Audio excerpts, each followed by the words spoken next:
بسم اللہ الرحمن الرحیم۔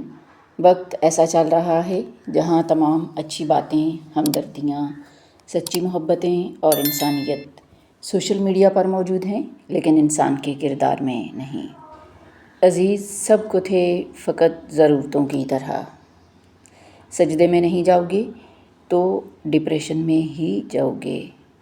بلندی اللہ دیتا ہے، 2 ٹکے کے لوگ نہیں۔ جو اچھا لگے اسے غور سے مت دیکھیں، کہیں ایسا نہ ہو کہ آپ کو اس میں کوئی برائی نظر آ جائے۔ جو برا لگے اسے غور سے دیکھیں، شاید کوئی اچھائی نظر آ جائے۔ تنہا ہار جاؤ لیکن سہاروں کے عادی مت بنو۔ اگر یہ وقت آزمائش کا ہے تو اگلا وقت معجزوں کا ہوگا انشاءاللہ۔ کوئی سخت دل پیدا نہیں ہوتا، بس دنیا والے نرمی چھین لیتے ہیں۔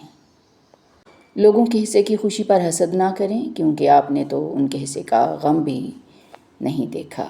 اپنی ہستی سے زیادہ اپنا نام نہ پھیلاؤ، ورنہ پریشان ہو جاؤ گے۔ جن کی زندگی میں پیسے اور نام کی اہمیت سب سے بڑھ کر ہو، وہ پھر کردار کی پرواہ نہیں کرتے۔ ایک ٹکڑے میں سمائے ہیں سبھی رنج و الم، دل سے بہتر کوئی زنبیل نہیں ہو سکتی۔ عزت تو سب کو چاہیے، مگر لوگ واپس دینا بھول جاتے ہیں۔ کسی کی خدمت میں پیش کیے جانے والے تحفوں میں سب سے بہترین تحفہ احترام ہے۔ فاصلوں کو آپس میں اتنا نہ بڑھائیں کہ دروازے کھلے بھی ہوں لیکن آپ کو اجنبی بن کر دروازہ کھٹکھٹانا پڑے۔ پرندے بولتے نہیں، مگر ان کی بھی دعا ملتی ہے۔ مجھے محسوس ہوتا ہے کہ لطف زندگی کم ہے، غم دل حد سے بڑھ کر ہے، میسر اب خوشی کم ہے۔ مسلسل دل کی بے چینی کو کیا کہتے ہیں دل والو، تمہیں معلوم ہو شاید، مجھے تو آگہی کم ہے۔ جو تمام دعائیں وظیفے چھوڑ کر کثرت سے درود پاک پڑھا کرے تو اسے بغیر مانگے سب کچھ ملے گا، اور دین و دنیا کی مشکلیں خود بخود حل ہوں گی۔ استعمال تو استعمال ٹھہرا، جو جس ارادے سے کرے ویسے ہی نتائج حاصل کر۔ زمین پر شکر، تواضع اور قناعت کے ساتھ رہنا زمین کی اصلاح ہے، اور زمین پر ناشکری، بے صبری، گھمنڈ اور حرص کے ساتھ رہنا زمین پر فساد برپا کرنا ہے۔ موسیٰ کو تنہا ہی اللہ تعالیٰ نے وادی طور میں ملاقات کے لیے بلایا تھا۔ رب سے ملنے تنہا ہی جانا پڑتا ہے۔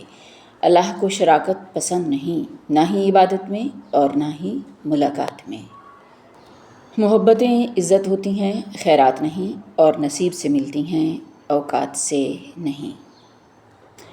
والدہ کہتی تھیں، انسان کے کردار کے وزنی اور ہلکا ہونے کو اگر پرکھنا ہو تو تم اس کو ایک راز تھما دو۔ اگر وہ راز کی حفاظت کرتا ہے تو اس سے دوستی قائم رکھو، ورنہ پیچھے ہٹا دو۔ جب کوئی پرندہ آپ کے گھر کی چھت کو اپنا ٹھکانہ بنائے تو سمجھ لیں کہ اس جگہ کی فضا صاف ہے، اور آپ کے گھر کی فضا میں سکون، سکھ، چین اور خیر ہے۔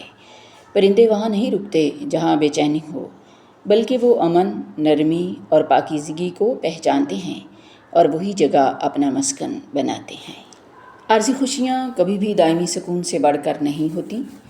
عارضی خوشیاں کبھی بھی عزت نفس سے بڑھ کر نہیں ہوتی۔ اندرونی غم باہر کی جوانی کھا جاتے ہیں، اور لوگ بس پوچھنے آتے ہیں کہ چہرے کی رونق کہاں چلی گئی، لیکن چہرہ پڑھتے نہیں کہ اندرونی غم اس انسان کو کھا رہے ہیں جو اس انسان کے اندر دبے پڑے ہیں، جس کا کسی سے ذکر بھی نہیں کر پاتا۔ پہلے سونا آسان تھا، لائٹ بند ہوتے ہی نیند آ جاتی تھی، لیکن اب جب بھی ہم سونے کے لیے اندھیرا کرتے ہیں، سوچ کی موم بتیاں صبح تک جل رہی ہوتی ہیں۔ آگ کا راز آپ کا خون ہے، اس کے دوڑنے کی جگہ صرف آگ کی رگیں ہونی چاہیے۔